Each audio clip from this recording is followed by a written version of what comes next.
Bueno, pues aquí estamos en un encuentro nuevo para mí. A ver si entre todos podemos compartir algunos conceptos que nos aclaren un poco la situación. Entonces decía que, así para empezar, me apeteció coger como tema el tema de la práctica. Uno, porque estoy haciendo yo personalmente ahora muchas luces en este tema y me apetece compartirlo para asentarlo bien en mí misma, que es un poco cómo funciona la cosa, y porque me parece tremendamente importante a la hora de poder obtener los beneficios que el curso o cualquier otro camino espiritual nos propone. Es muy diferente conocer el camino, tener unas ideas que ya es mucho poder aceptar unas ideas nuevas, revolucionarias, en contra de lo que siempre pensamos, y podemos encontrar mucha inspiración en ello, pero si no somos capaces de pasar a la práctica, no vamos a poder obtener esa transformación. Entonces, este momento en el que llegamos a una manera de pensar y de actuar tan diferente como es la del mundo, es un momento que tiene que llegar. Es un momento que tiene que llegar y que no se puede forzar de ninguna manera. Lo podemos forzar por algún tipo de creencia y de autoimagen. Podemos acceder al curso o cualquier otra enseñanza porque nos aburrimos, porque un amigo está en ello y voy con un espíritu curioso, porque está de moda, porque me parece que me adorna como identidad. Y ya es algo, nada está perdido y todos los pasos se van dando en la medida que uno puede, nada puede ser forzado. Pero para que todo esto pase a ser algo que se pueda aplicar, pase a ser algo, como digo, que pueda transformarnos y que pueda llevarnos a otro lugar, creo que tiene que darse un deseo muy grande, nada se va a hacer por mucho espíritu que nos habite. Ese espíritu, para poder manifestarse, necesita de nuestra colaboración, de nuestro deseo, de nuestro compromiso total. Para hacer ese esfuerzo tan tremendo que supone abandonar todo lo que creemos que somos y pasar por esos periodos que a veces son de crisis y de miedo, lo sabemos, para poder hacer esto que se nos pide, creo que se tienen que dar algunas condiciones.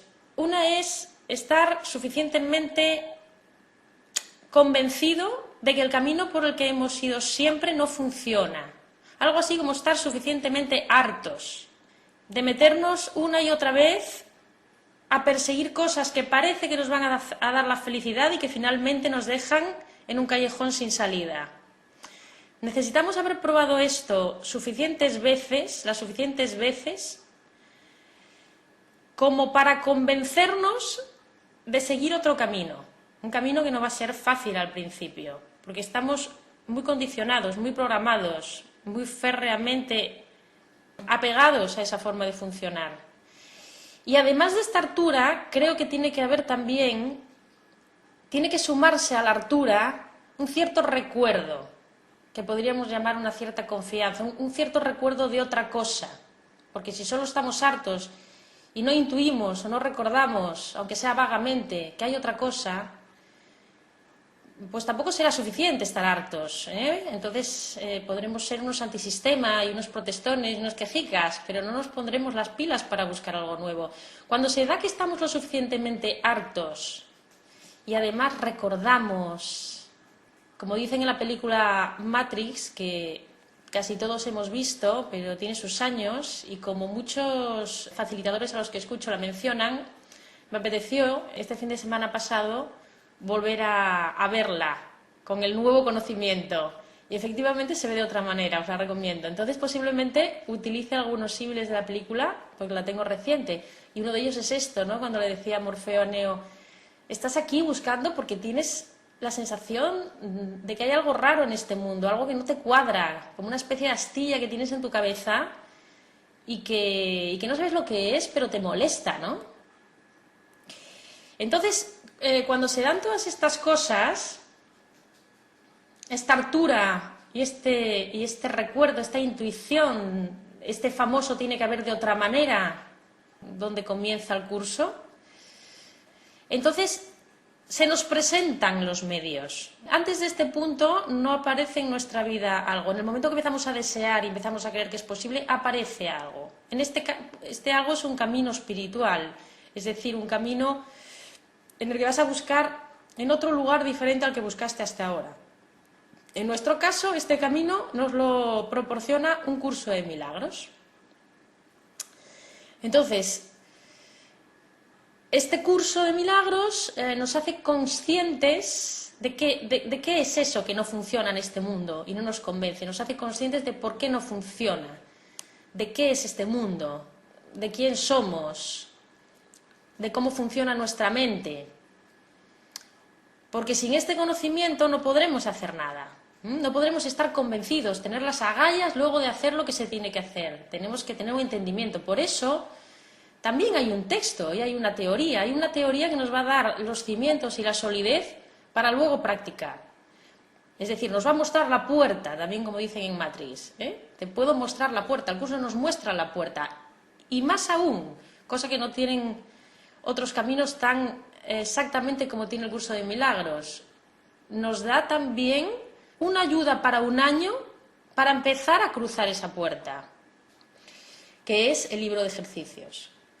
Pero no deja de ser una ayuda para un año, y este es un trabajo que va mucho más allá de un año. O sea que todas estas ideas y esta ayuda para un año tienen que haber fomentado en nosotros el suficiente deseo, la suficiente voluntad y determinación de poder luego llevar a cabo y llevar a la práctica todo lo que se nos va a pedir, y que es de lo que quiero hablar hoy.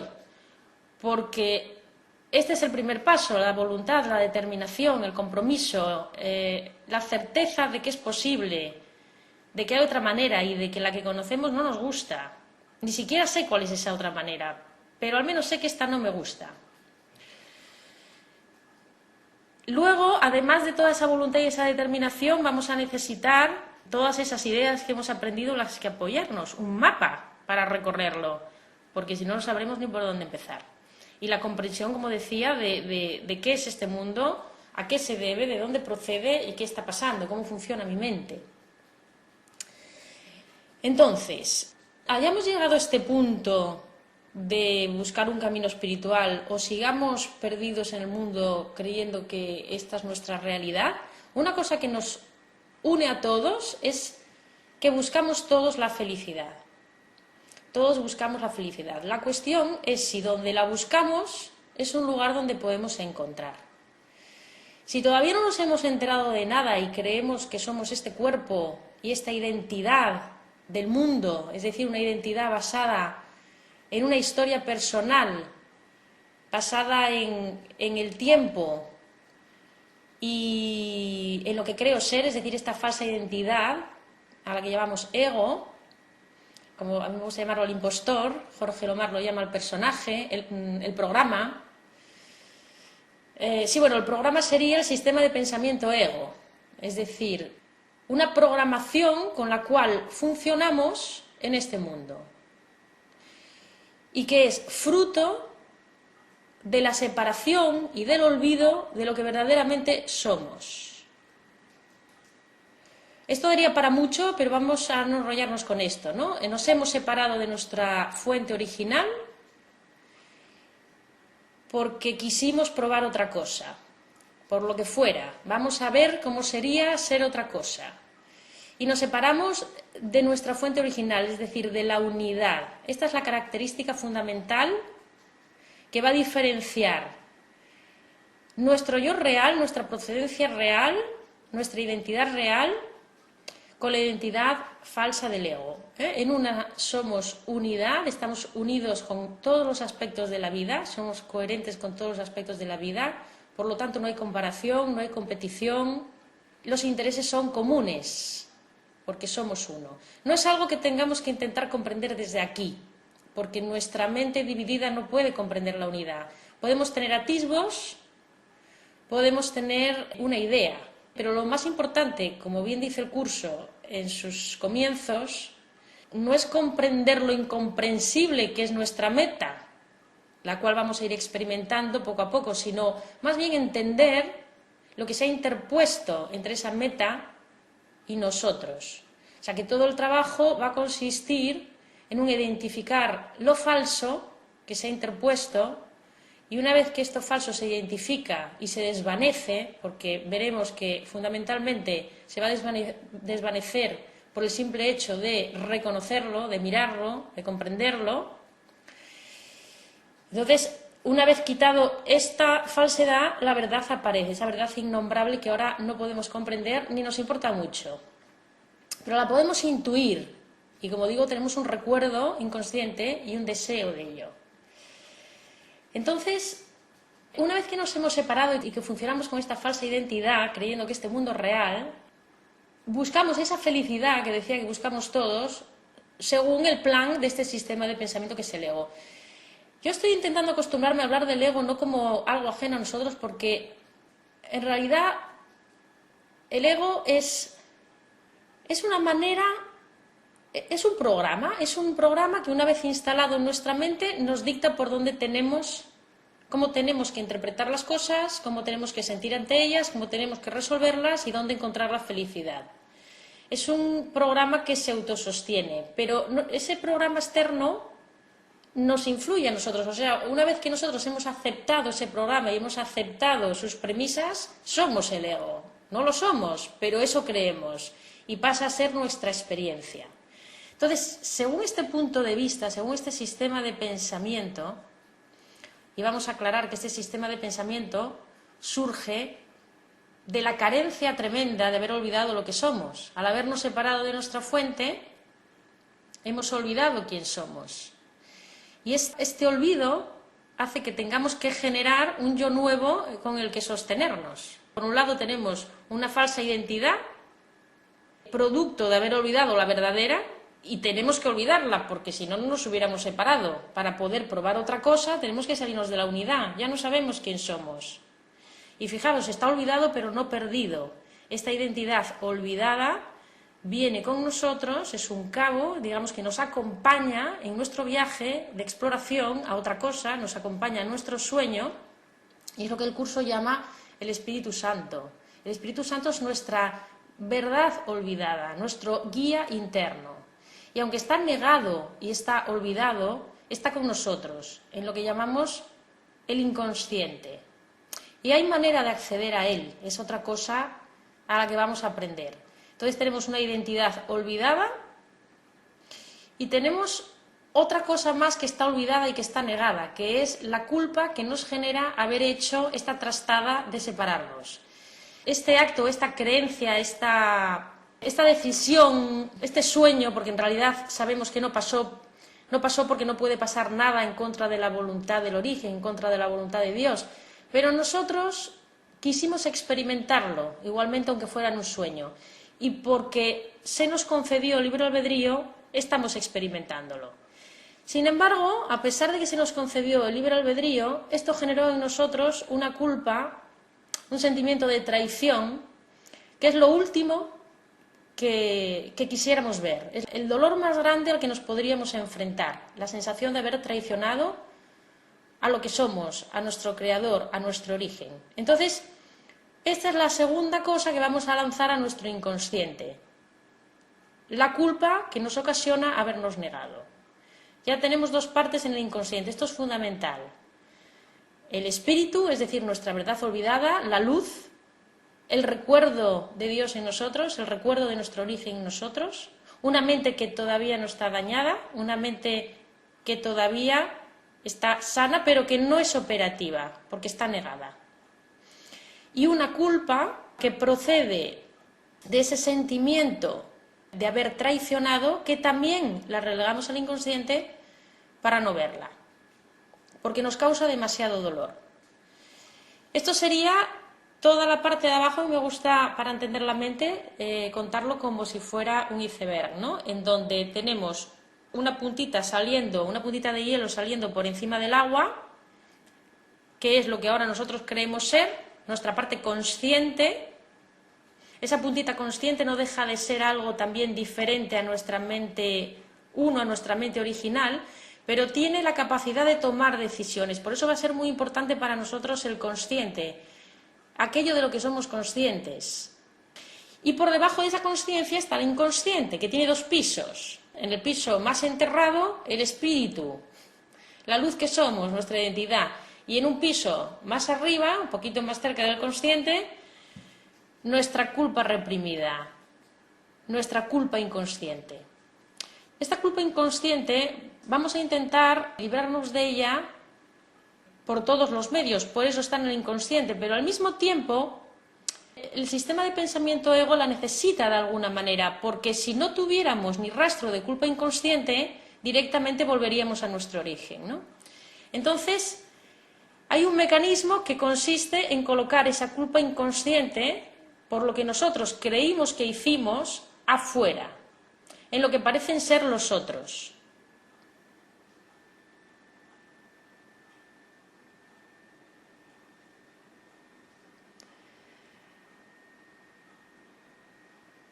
No, la mente ego no tiene espíritu. El espíritu es una mente recta, es la mente recta, es el cabo, es el recuerdo de Dios en mí, es el recuerdo de lo que soy que se sitúa en el inconsciente. Y el inconsciente no existe, bueno, depende. Si nos referimos a la parte del inconsciente del espíritu, sí que existe. Si nos referimos a la culpa inconsciente, no existe como tal, pero sí existe en la medida que creemos en ella. Por eso, esto es muy importante de tener en cuenta. Una cosa es lo que el curso nos cuenta, la teoría máxima de lo que son las cosas.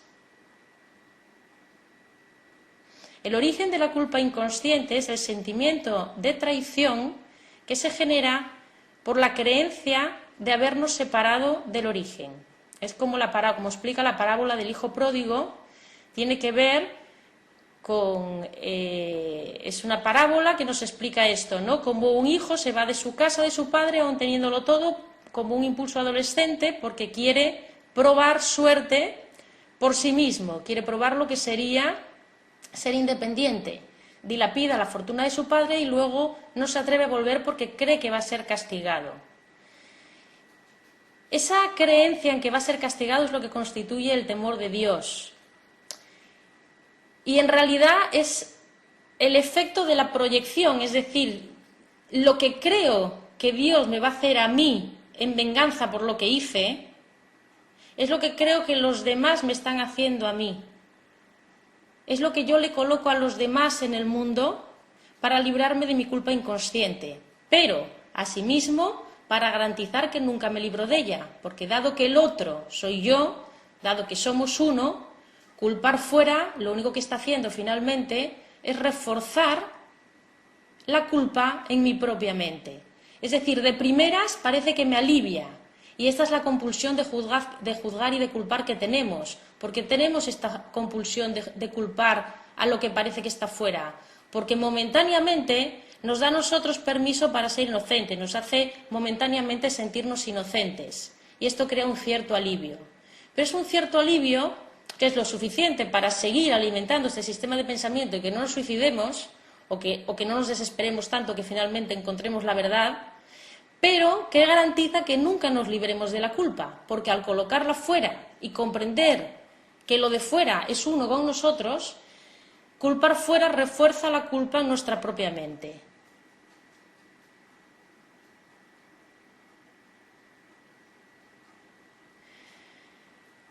Bueno, la mente recta, más que pertenecer a la mente separada, acompaña a la mente en su viaje de separación. Dios mismo no puede acompañarnos en un sueño tan temible como este, porque si Dios reconociera el sueño, sería real y entonces no podríamos cambiarlo. Entonces, simbólicamente, estos son todo metáforas para que una mente dividida como la nuestra pueda entender, envía al Espíritu Santo. El Espíritu Santo es el recuerdo de Dios en nosotros, es el vínculo entre nuestro origen y nuestra mente separada. Es simbólico y es muy útil porque puede conectar con las dos partes, con el origen, o sea, es la conexión entre el Padre y el Hijo. Y todo esto hay que entenderlo simbólicamente. De todas maneras, vamos a dejar las preguntas un poquito más adelante porque si no, no avanzamos. Mira, ahí, ¿sabes por qué elegí como tema? ¿Sabes por qué elegí, entre otras cosas, como tema el tema de la práctica? Precisamente porque a veces nos perdemos en teologías, como bien el curso nos advierte al principio, en la introducción. Dice claramente que el curso se pone más énfasis en la práctica que en la teoría. Y que, aunque la teología y toda esta teoría nos pueda servir de apoyo, nunca nos tiene que despistar de lo que realmente nos interesa, que es practicar el perdón y el deshacimiento de todo este mundo ilusorio. Entonces, decía que para animarnos a practicar tenemos que enamorarnos del proceso. Es un momento que llega, que nadie nos puede imponer y que cuando llega estaremos en disposición de aplicar lo que el curso llama la pequeña dosis de buena voluntad, que es esa buena voluntad para empezar a cuestionar todo lo que vemos, todo este mundo que no nos convence y para empezar a recorrer, a dar los primeros pasos por otro camino. Empezar a dar los primeros pasos por otro camino va a requerirnos coraje y valentía, porque antes de llegar a la verdad liberadora, vamos a encontrarnos con una primera verdad previa, que es que todo este mundo es falso, que todo lo que nos prometía felicidad y que el curso llama ídolos, todas las cosas que nos prometían felicidad en el mundo finalmente acaban en muerte. Es como la letra pequeña, ¿no? Lo que es el plan de salvación del ego. Antes decía que todos buscamos la felicidad. Antes de enterarnos de qué va el asunto de la separación, antes de enterarnos cómo funciona nuestra mente y cuando el mundo todavía nos parece real, al surgir el ego del sentimiento de escasez, de no saber quién soy, siempre se configura como una identidad necesitada. El ego surge del sentimiento de sentirnos escasos, de sentir que no somos suficientes, de sentir que no sabemos quién somos. Entonces es una identidad que siempre va a estar necesitada, no está en la plenitud de lo que es. Se define por eso. Entonces, esta escasez le lleva a la necesidad. Y la necesidad le lleva a buscar en el mundo cosas con las que remediar esa necesidad, con las que suplir esa necesidad. Y esto es a lo que el curso llama los ídolos. Y estos ídolos son de muchos tipos. Puede ser el éxito, puede ser el tener mucho dinero, puede ser el tener belleza, puede ser el ídolo máximo, que es una relación especial. Todo lo que se os ocurra que en un momento dado creamos que nos puede dar la felicidad. Pero fijaros, entre el sentimiento de necesidad y la elección del ídolo se sitúa la elección del ego. Es decir, estoy necesitado, inconscientemente, estoy necesitado, siento un vacío en mí, me siento incompleto, me siento vacío. Y entonces le pregunto al mundo, me hago una pregunta: de todas las cosas que me ofrece el mundo, ¿cuál me puede valer para suplir esta necesidad? Y aquí aparecen los juicios, empiezo a juzgar lo que es conveniente y lo que no, lo que me vale y lo que no, lo que es bueno y lo que es malo. Y en función de esos juicios elijo. Pero fijaros que esta elección del ego, que se basa fundamentalmente en elegir lo que creo que necesito y en intentar evitar lo que me da miedo y creo que me va a perjudicar, es un elegir que se basa totalmente en el no saber, que se basa en la percepción errada. Es decir, no tenemos una perspectiva suficientemente amplia como para saber lo que nos conviene. Hemos olvidado quiénes somos, tenemos una confusión tremenda. Entonces, como dice el curso en algún pasaje, somos como niños con tijeras en las manos, que cuando se las quitan de las manos lloran de rabia porque creen que lo quieren. Nosotros somos igual. Podemos estar haciendo elecciones que creemos que nos benefician y que creemos que nos van a dar la felicidad, pero no nos van a dar la felicidad, porque sea lo que sea que elijamos en este mundo, sea cual sea el ídolo que elijamos, acaba en muerte. 2, no es una elección verdadera porque estamos eligiendo a partir del sentimiento de escasez. O sea, elijo porque me siento escaso y porque siento que necesito algo. Y entonces elijo lo que me va a completar. La elección se sitúa entre la escasez y la solución. Pero no me libra del sentimiento, de la identidad necesitada. Por eso, las escuelas espirituales que solo ponen el foco en conseguir mejores elecciones en el mundo, en elegir en el mundo lo mejor, en elegir lo que yo deseo, son un paso adelante, pero no nos traen la felicidad definitiva, porque no disuelven la identidad necesitada. Es decir, tratan de mejorar el sueño, pero no nos ayudan a despertar ni, lo que quiere decir, llegar a nuestra verdadera identidad, una identidad donde no estamos necesitados, donde nos sentimos plenos y donde lo que buscamos es extendernos y no completarnos con lo de fuera. Entonces, esta manera de elegir del ego, en donde cree que sabe lo que le conviene y en donde cree que realmente puede obtener la felicidad mediante las ofertas del mundo, es lo que podríamos llamar, lo que el curso llama el plan de autonomía del ego. Es su propio plan para la salvación, es su propia idea de lo que es encontrar la felicidad, es su propia idea de lo que es salvarse. Es decir, juzgar por mi cuenta lo que es bueno y lo que es malo, sin tener en cuenta que soy incapaz de juzgar porque he perdido el conocimiento, lo he negado y ahora simplemente puedo percibir. Y además percibo con una percepción errónea, percibo desde mi mente errada. Entonces, digamos que son elecciones que siempre nos llevan al mismo callejón sin salida. Frente a esto, llega una enseñanza como es el curso, por ejemplo, y nos muestra, para salir de este atolladero en el que nos hemos metido, nos muestra un plan diferente de salvación, que es el plan de Dios para la salvación. Y que consiste igualmente en una elección, pero esta es una elección diferente.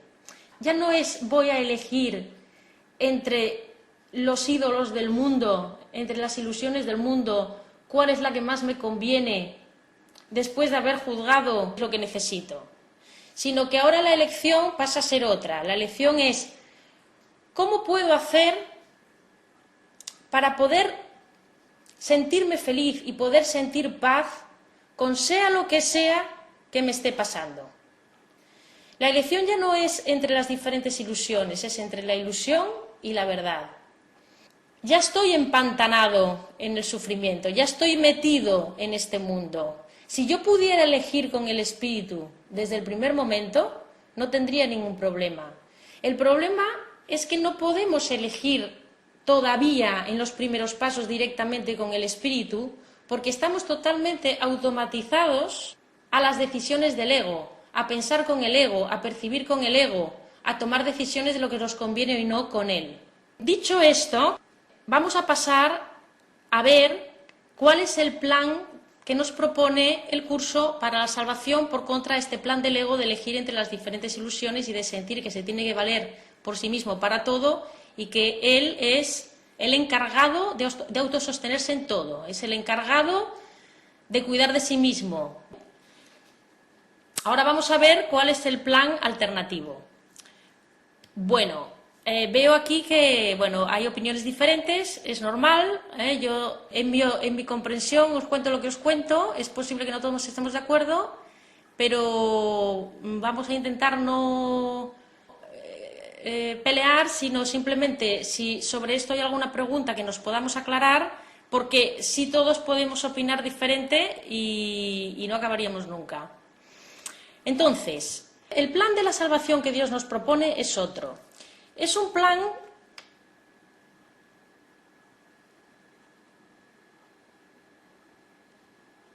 dicen aquí, creo que el ego no se le abandona, más bien queda, no entiendo esta palabra. Ahora nos va a quedar más claro todo esto. El curso, para salir de todo este atolladero, nos propone el proceso del perdón. El proceso, el plan que el curso nos propone para salir del laberinto de las ilusiones en el que nos hemos metido es lo que podemos llamar, así resumidamente, el perdón, el plan de expiación.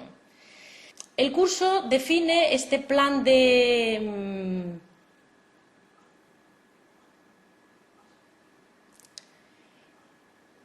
Es que me despisto leyendo los chats. El curso propone 3 pasos fundamentales o 3 aspectos fundamentales a tener en cuenta a la hora de poder hacer este cambio de mentalidad que supone el perdón. Entonces, el primer paso, el curso lo llama el 100% de responsabilidad, el responsabilizarse de lo que está pasando, es decir, buscamos la felicidad, pero vamos viviendo la vida y llegamos al punto en el que nos sentimos infelices. Cuando ya nos sentimos infelices, quiere decir que el ego ya ha hecho su interpretación. Quiere decir que ya hemos llegado tarde. Es lo normal, estamos programados para que eso pase. Ahora el curso nos dice cómo volver a elegir, cómo deshacer ese error de haber elegido mal. ¿Cómo sé que he elegido mal? Porque me siento mal. Este primer paso del 100% de responsabilidad lo explica ampliamente el capítulo 30 del curso de milagros, en donde se nos habla de las reglas para tomar decisiones. El capítulo 30 del curso de milagros empieza así, empieza con un epígrafe que se llama reglas para tomar decisiones. Entonces, a simple vista nos puede parecer extraño, ya que el curso nunca nos habla de cómo actuar en la forma o de cómo comportarnos, más bien nos habla de cómo pensar. Entonces, ¿a qué lecciones se están refiriendo estas reglas para tomar decisiones? Estas reglas para tomar decisiones se están refiriendo precisamente a esto de lo que os estoy hablando, a cómo dejar de elegir desde la escasez entre los ídolos del mundo a ver cómo me completo y cómo empezar a elegir la paz de la aceptación de todo lo que pasa. Si funcionáramos desde el espíritu en todo momento, todo el rato sentiríamos paz. ¿Por qué necesitamos unas reglas para tomar decisiones, unas reglas para volver a elegir? Porque sin entrenar, porque una mente sin entrenar, ya partimos de la base que va automáticamente a tomar las elecciones desde el ego, como os he dicho antes, desde la escasez, creyendo lo que sabe lo que necesita y creyendo que eso le va a dar la felicidad. Entonces, cuando resulta que no llega la felicidad y me siento mal, ese sentir va a ser la alarma que me diga, hey, alarma, has elegido mal, has elegido con el maestro equivocado, has dejado que quien guíe tu vida sea esa parte del inconsciente que es la culpa. Ya hemos interpretado con el ego, pero el espíritu utiliza lo que el ego ha hecho, lo reinterpreta para llevarnos igualmente a buen puerto. No importa las veces que nos hayamos equivocado, se nos enseña a redirigir esa elección. Aquí se nos está pidiendo que invirtamos totalmente la manera de pensar del mundo. Es decir, lo que se nos ha enseñado, lo que nosotros nos ha enseñado el mundo, es que el mundo es la causa de cómo yo me siento. El mundo es la causa de cómo me siento y es la causa de cómo yo hago las cosas, porque si el mundo es la causa de cómo yo me siento, ese sentir me da derecho a reaccionar de una manera determinada.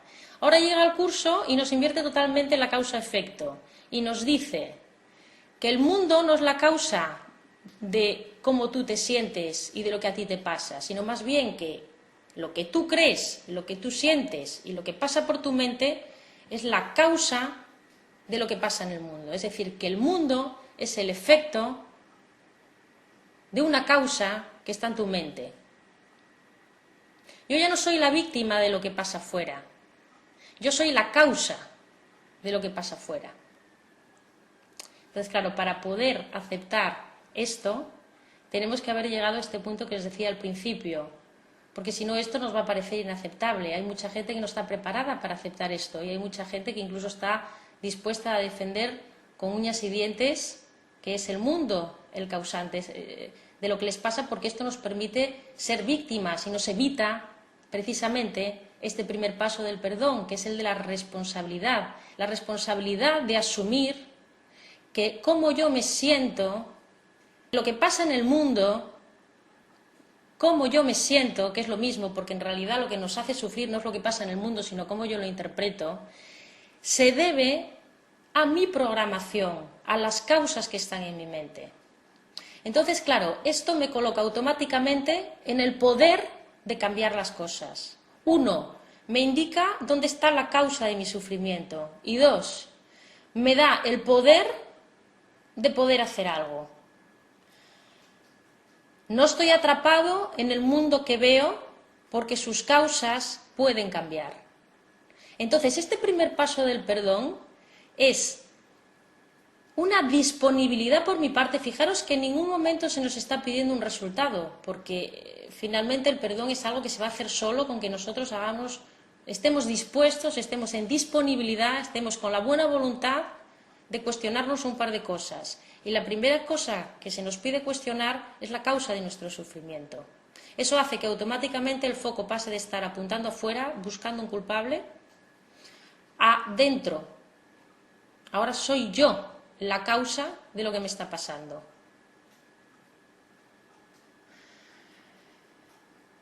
Es que el darnos cuenta ya es práctica, pétalo. O sea, la práctica, el primer paso de la práctica consiste, fíjate, en darse cuenta de varias cosas. Y te diría que antes de darnos cuenta, todavía da un paso más atrás, es estar en disposición de cuestionar lo que hasta ahora para nosotros era una verdad inamovible. O sea, ni siquiera me he dado cuenta todavía. Si de lo que me he dado cuenta es de que estoy equivocado. Digamos que este punto de inflexión que me permite empezar a pensar de otra manera, cambiar el foco, cuestionar lo que está pasando, exactamente, una cosa conlleva a la otra, pero ¿sabes qué pasa? Que cuando nos exigimos directamente un darnos cuenta o un resultado, nos podemos frustrar o podemos caer en la famosa trampa de negar el sentir. Porque como ya hemos aprendido ciertas ideas bonitas sobre lo que es el curso, sobre que somos uno, sobre que somos inocentes, patatín y patatán, cuando de repente nos sentimos celosos, mediocres, ruines, y se trata de mirar a ese asesino que llevamos dentro, que luego lo haremos de él porque es el segundo paso, puede ser que no lo queramos mirar. Por eso, en primer lugar, antes de nada,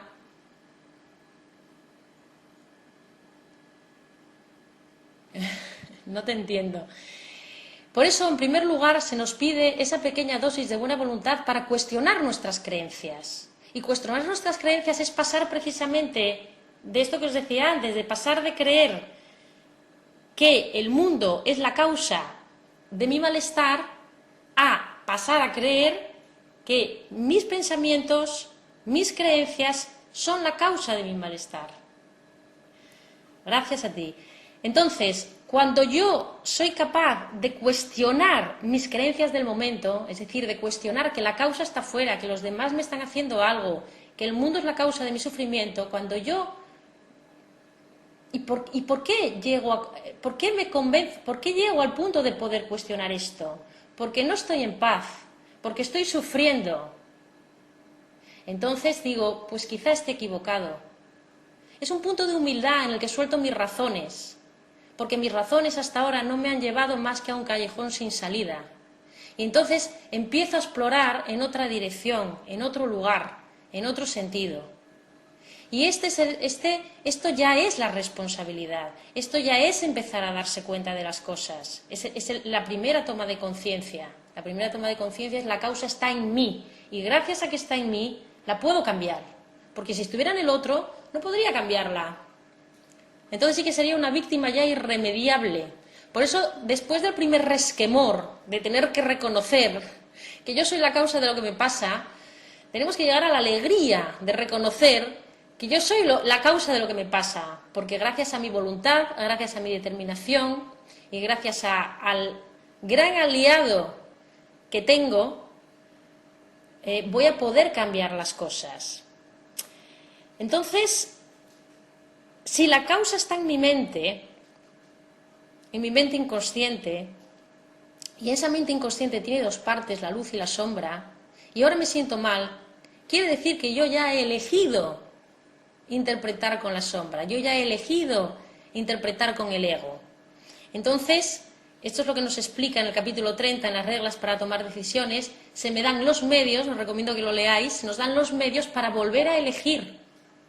¿Y cuál es la alarma que me dice que tengo que volver a elegir? El sentir, la sensación de que no soy feliz, la sensación de que estoy sufriendo, alarma roja.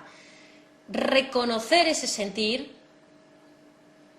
y tener la humildad de reconocer que quizá esté equivocado y que quizá haya otra manera de ver las cosas. Esto es un pedido de ayuda, es un pedido de ayuda a nuestra mente recta, a nuestro guía interno, la única parte de nuestra mente que aún no está enferma, que aún sabe la verdad, que está sana, que nos puede reinterpretar las cosas desde un lugar adecuado. Yo no puedo encontrar la solución desde la misma mente que creó el problema. Esta es otra de las maravillas de mirar dentro.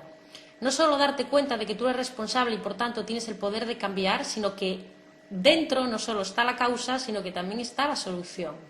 Dentro de ti está, aunque olvidado y negado, tu espíritu, la voz de la razón en ti, la parte de tu mente que todavía sabe, la única parte de ti que puede ver lo que está pasando de otra manera.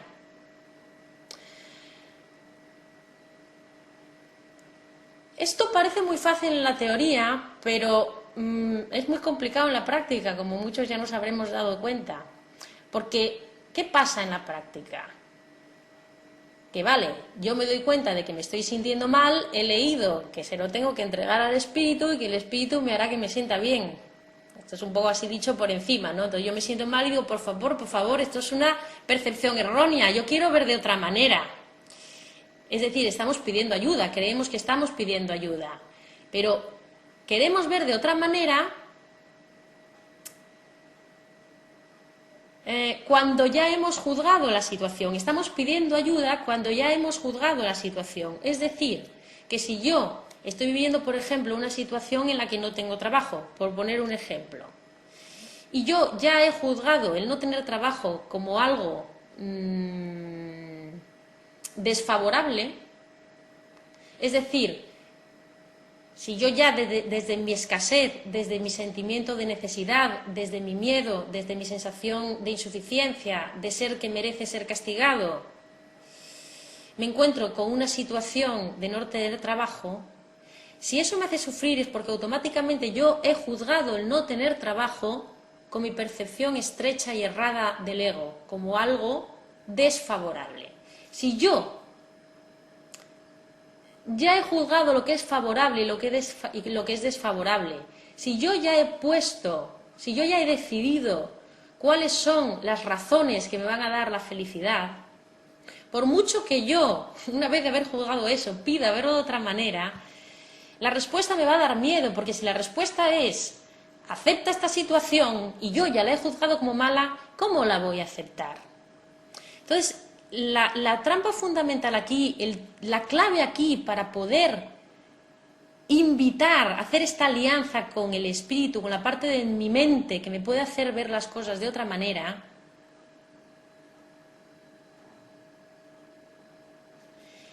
esto va a ir quedando claro. Ya sé que es complicado, a mí también me cuesta explicarlo. Mira, es que pierdo el hilo. Cuando yo ya he juzgado una situación como errónea y pido que se me dé la respuesta para salir de ese sufrimiento, ya la respuesta no me puede valer, porque yo ya he decidido lo que necesito, yo ya he decidido que necesito tener un trabajo. Entonces, si se me da una respuesta que no coincide con este juicio previo que yo he hecho, voy a tener miedo a esa respuesta. Es decir, la pregunta no tiene sentido, como leeréis en las reglas para tomar decisiones, y la respuesta tampoco tiene sentido. La clave de poder hacer esta elección con nuestra mente sana, esta alianza con el espíritu, que es, no vamos a poder atravesar un camino de perdón si no es de la mano del espíritu, si no es de la mano de la luz en nosotros, si no es de la mano de la verdad, de la voz de la razón.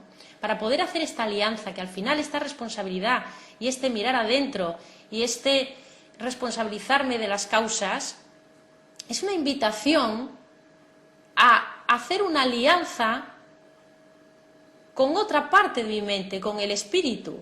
Entonces yo tengo que preguntar antes, yo no tengo que establecer por mi cuenta cuáles son las causas de lo que me va a hacer feliz, porque yo no sé, este es el famoso no sé de Jorge Lomar, yo no sé lo que necesito. Tenemos que partir de esa base. Y esta es la humildad necesaria para hacer este giro. este giro de responsabilizarnos, este giro de llegar a la pregunta, ¿cómo puedo ver esto? La pregunta no es ¿cómo resuelvo la situación desfavorable de no tener trabajo? La respuesta es ¿cómo puedo ver esta situación de no tener trabajo que no me dañe? ¿Cómo podría ver yo esto? Aquí la pregunta empieza a tener sentido. Yo puedo ver esto de otra manera si elijo al maestro adecuado. Si me siento mal es porque ya elegí al maestro inadecuado. Y esa es no pasa nada, es lo que va a pasar al principio sí o sí. Que por defecto vamos a elegir con el ego porque esa es nuestra férrea programación. ¿Cómo puedo no juzgar la muerte de un ser querido? Pues mira, volvemos a lo mismo. Si la muerte de un ser querido nos hace sufrir, es porque ya hemos juzgado la muerte como algo malo. Y si la hemos juzgado como algo malo es porque desde el sentimiento de ser escasos, necesitados e insuficientes, creemos necesitar el cuerpo de los otros para estar bien. Cuando nos hemos desidentificado en todo lo que es el proceso del perdón, de la idea de que somos un cuerpo y de que la comunicación se da entre cuerpos, incluso la muerte de un ser querido, que lógicamente será un duelo y será algo que perdonar, puede perdonarse porque comprenderemos que ni necesitamos el cuerpo de otra persona para estar plenos, ni la comunicación con lo que realmente es esa persona, que es una mente, se ha muerto. Pero para poder llegar al alivio real, tenemos que estar dispuestos primero a cuestionar que la muerte, entre comillas, es algo malo. Mira, yo siempre digo que la vida es vida. La vida no puede morir. ¿Cómo puede morir la vida? Si parece que la vida muere, es porque nos hemos identificado un cuerpo, que es el símbolo de la separación.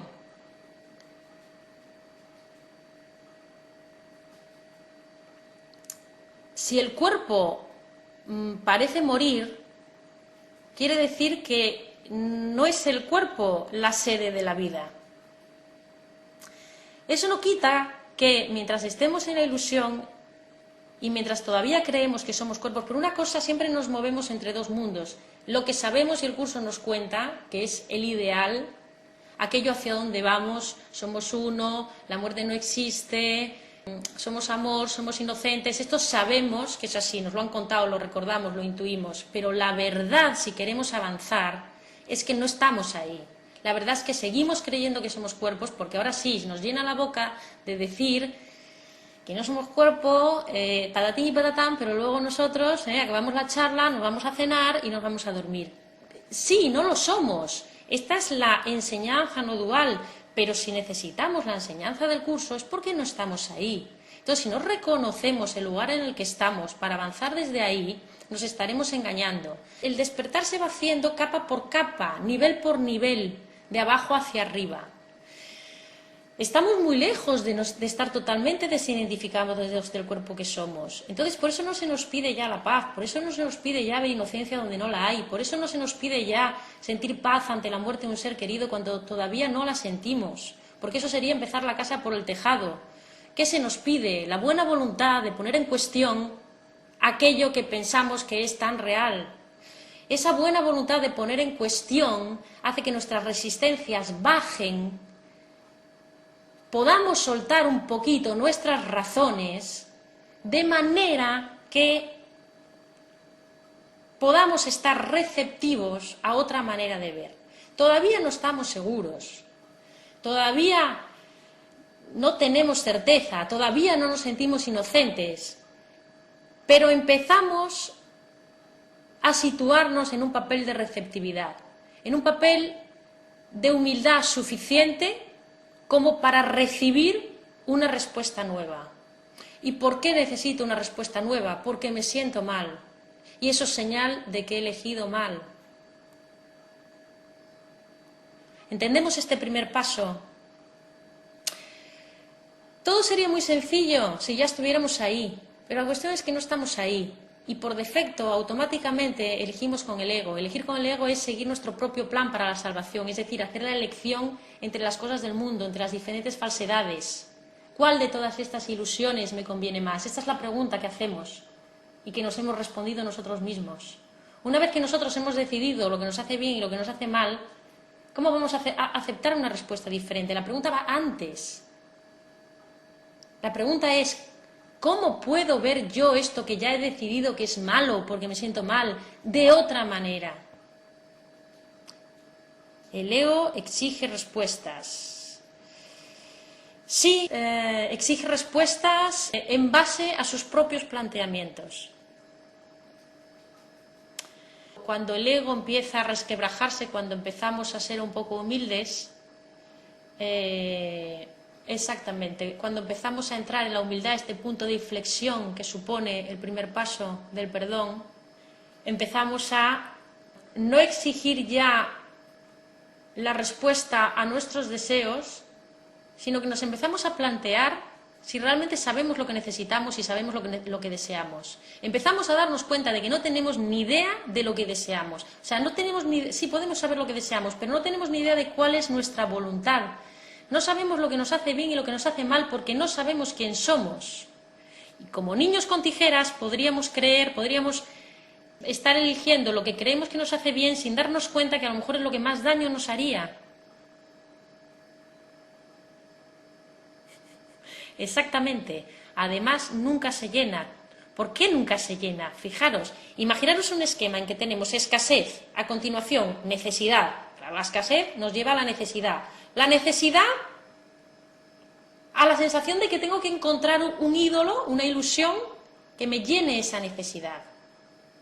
Bien, ¿dónde hace la elección el ego? Entre la necesidad y el ídolo.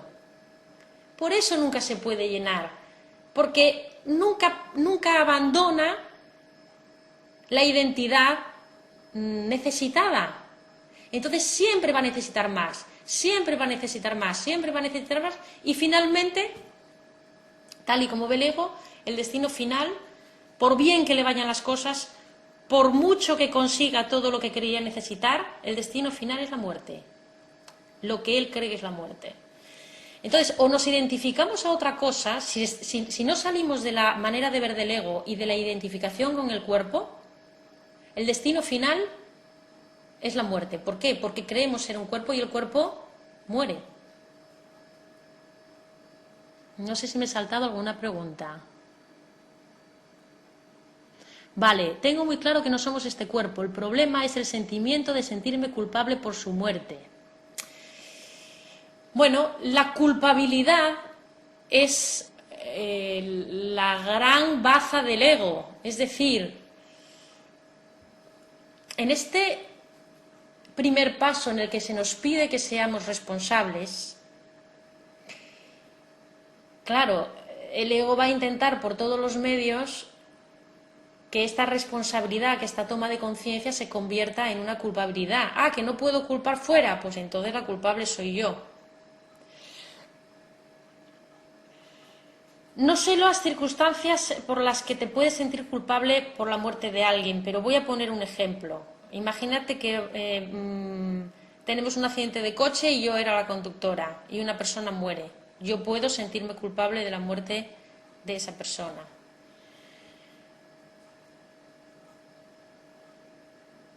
Pero fijaros, hay otra frase de economía mental de Jorge Lomar que aquí podemos aplicar, que es la de que las cosas no pudieron ser de otra manera.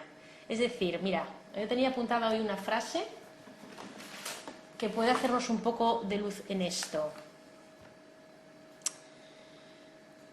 Dice, por un lado se nos dice que no puede pasarnos nada que no sea nuestra voluntad. Que lo que pasa es siempre algo que hemos pedido. Y por otro lado se nos dice que lo que pasa está más allá de nuestra voluntad y que no podemos evitarlo. ¿Cómo se come esto? Esto tiene que ver de nuevo con el comprender que una cosa es lo que queremos conscientemente y otra lo que queremos inconscientemente. En este caso, por ejemplo, en el que... Esto lo vamos a comprender mejor cuando veamos el siguiente paso, pero siempre que pasa algo que a mí me parece terrible y que yo conscientemente creo no haber deseado, como por ejemplo el hecho de que tengamos un accidente de coche y yo cargue con esta culpa porque alguien se muere, digamos que el primer planteamiento sería este, ¿no? Estar dispuesto a ver de otra manera, estar dispuesto a cuestionar que eso sea malo. Yo ya estoy dando por sentado que el que alguien se muera habiendo yo conducido es algo malo. ¿Por qué? Porque me creo que yo soy la culpable. Pero lo primero que nos dice el curso es que ni la culpabilidad, ni el miedo, ni el sacrificio son caminos por los que tenemos que transitar. En el momento que yo me siento culpable por algo, eso es un sentirse mal, ¿no? Eso quiere decir que el ego ha interpretado la situación. Si yo me siento culpable, me estoy sintiendo mal. Alarma roja. El ego ha interpretado la situación. Y puedes creer que es muy loable en muchas situaciones sentirte culpable, pero nunca lo es. Porque, para empezar, nadie muere. No es real, estamos soñando, pero vale, creemos que es real. Alarma roja, me siento culpable por lo que sea, por la muerte de alguien o por cualquier otra causa. Parece mucho más loable el sentirnos culpable de que se haya muerto alguien, pero sigue siendo una interpretación errónea. ¿Por qué? Porque me siento mal. Entonces, aquí el primer paso vuelve a ser el mismo, cuestionar si eso es tan malo. Es malo solo en la medida que creo saber si esa persona tenía que estar encarnada o no, creo saber lo que me conviene y lo que no me conviene. ¿Tengo yo la capacidad dentro de mi percepción errada de ver a larga distancia lo que va a significar ese suceso, lo que a mí me va a transformar? ¿Estoy teniendo en cuenta que esa persona que se ha muerto también tenía una mente inconsciente y una culpa inconsciente que pudo haber proyectado en ese suceso? No podemos juzgar las situaciones porque no sabemos. Que yo no sé si lo que está pasando es bueno o malo.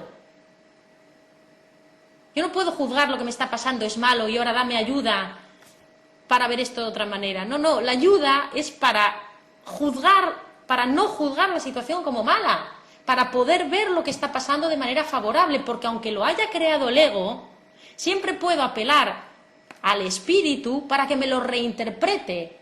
El primer paso del perdón es la predisposición y la dosis de voluntad suficiente para darme cuenta de que cuando estoy sufriendo no es porque haya pasado algo malo, es porque yo he utilizado al maestro no correcto para interpretar la situación, porque lo que me hace sufrir nunca es la situación, sino lo que yo he interpretado de ella, y lo que yo he interpretado de ella depende de mi programa, de lo que yo he aprendido, lo que me han contado, de mi cultura, de mi historia personal.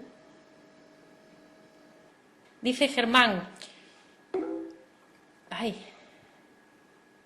exactamente. Es que claro, todavía estamos en el primer paso del perdón, está incompleto. Por el momento solo estamos en la buena voluntad de cambiar de parecer, en la humildad de reconocer que siempre que nos hemos sentido mal, siempre ha sido nuestra responsabilidad y siempre hemos estado equivocados. Entonces llegamos al punto de decir, quiero ver esto de otra manera. Espíritu, guía interno, te pido ayuda. ¿Cómo puedo ver esto? ¿Cómo puedo ver esto de otra manera?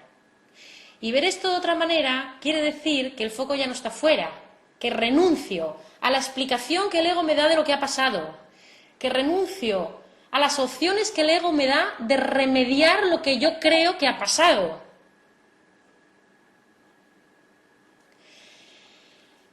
Y que no solo renuncio tanto a interpretar como a resolver, sino que además acepto una nueva visión. Me pongo en receptividad de aceptar un nuevo modo de ver las cosas. Todavía no tengo ese modo. Fíjate que hasta aquí lo único que he hecho es reunir el coraje de soltar mis razones y pedir ayuda para contemplar unas nuevas razones. Hasta el momento solo hemos hecho esto. Es muy lícito que si yo estoy sufriendo, quiera no sufrir, no porque ahora se nos diga que tenemos que aceptar, tenemos que negar este sentir de dolor ante muchas cosas que no nos gustan. Y no se nos pide que no queramos no sufrir. De hecho, el paso previo al despertar es hacer del sueño un sueño feliz. Lo que se nos pide es que no nos quedemos ahí, en un sueño feliz. lo que se nos pide es que demos un paso más, que es despertar del sueño. ¿Porque quiere el curso que renunciemos al sueño feliz? No, porque fuera del sueño, todo lo que en el sueño feliz nos parecía formidable son baratijas al lado de lo que es estar en nuestra verdadera identidad, en nuestro verdadero ser y en nuestra realidad. ¿Entendéis? Es dar un paso más, se va dando por pasos. Fijaros, antes decía que teníamos el plan del ego para la salvación, elegir la ilusión que más me conviene. Y entonces ahora está el plan de Dios para la salvación. ¿Qué hemos hecho en este primer paso? Cambiar nuestro plan personal de salvación por el plan de Dios de salvación. ¿Y cuál es el plan de Dios de salvación? Se podría tener un sueño feliz en medio de una guerra con una mente entrenada.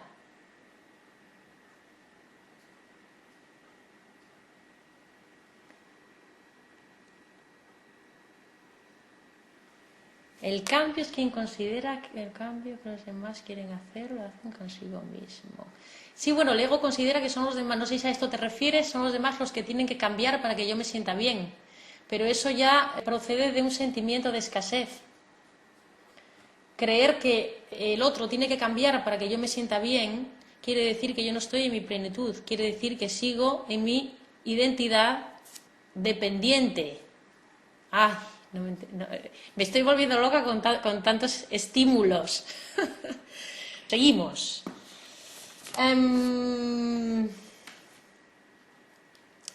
Decía que en este primer paso nos ponemos en disposición de cambiar nuestro plan, de lo que sería mejor, de decidir por nuestra cuenta, por el plan de Dios para la salvación.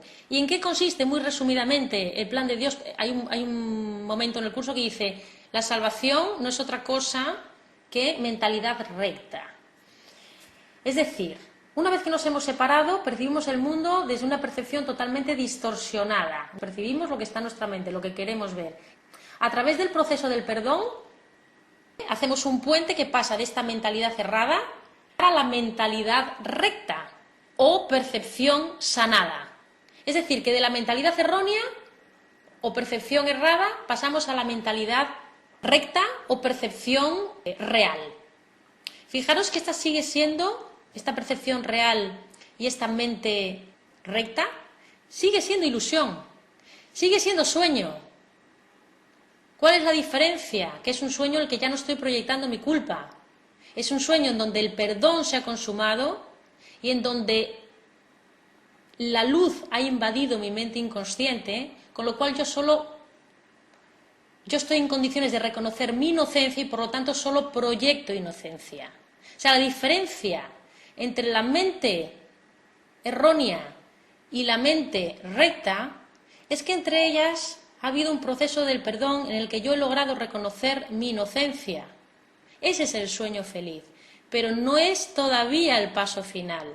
Cuando estoy en esa mente sana, en esa percepción recta, es una vibración ya tan elevada, es una vibración ya tan cercana al conocimiento, tan cercana a la unidad, que dice el curso que el último paso, ese traspaso del velo al despertar final, no lo doy yo, es como que ya ejerzo una vibración tan irresistible que el mismo Dios viene a buscarme.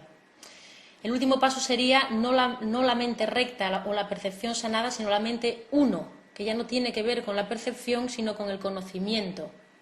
Dentro del sueño hay dos maneras de percibir, erróneamente y de manera verdadera. El paso de una cosa a otra nos la proporciona el proceso del perdón del que ahora estamos hablando. Una vez que se consuma esa sanación, que ahora llegaremos a ella, es cuando podemos pasar a la mente uno, que es diferente a la mente recta y que tiene que ver con el conocimiento, no con la percepción.